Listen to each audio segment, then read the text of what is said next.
A crease and a fold are similar, but this is a fold. When you fold a piece of paper, it is folded to that. A fold can become a crease through pressure and crushing.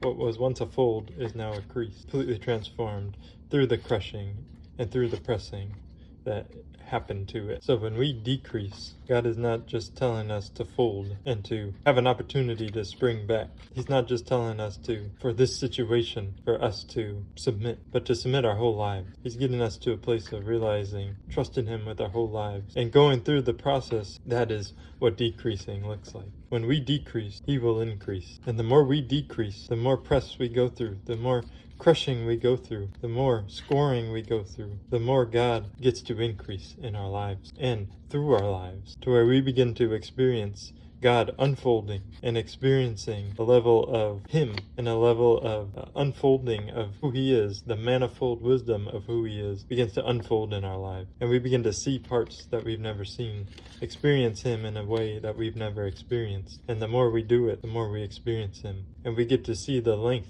the breadth, the depth, the height of His love through the experience of the pressing and the crushing. Christ went to the cross, but right before He went to the Garden of Gethsemane, the Garden of the Olives, where crushing took place, where the crushing that happened would be sent down and trickled down and be poured out and collect the oil collected, blood sweats coming from His face. But He came to that place and recognized and realized and decreased to the point of saying, nevertheless, your will be done. Our will and our way is always the less. Experience decreasing and humbling ourselves. We get to experience a Gethsemane moment. And there's many moments every day where we get the opportunity to experience what our Savior experienced. And when we experience what He went through in the decrease, we get to also experience Him in the increase and be raised with Him to newness of life through us humbling ourselves. So when you bend down on your knees to pray, are you popping back up the same way? Or have you gone deeper as Christ did in Gethsemane? He went deeper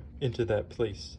He pressed past that place of comfort, went deeper when no one else was with Him. He didn't just hold under the pressure, but He decreased and pressed into that place and humbled Himself. Are you getting up the same way that you got down and walking in the same direction that you did before? Or when you get on your knees, do you crease, do you press, do you go through a crushing of your fleshly nature and kill it and get up in a place where you experience God in a new way? Or are you staying in that same place and walking in the same direction that you always have? Choose today to decrease so that He may increase in your life. Go through the crushing, go through the release, go through the Gethsemane moment, and choose life. Choose His way, and choose the greater way, because nevertheless is your way, and always the greater is His way.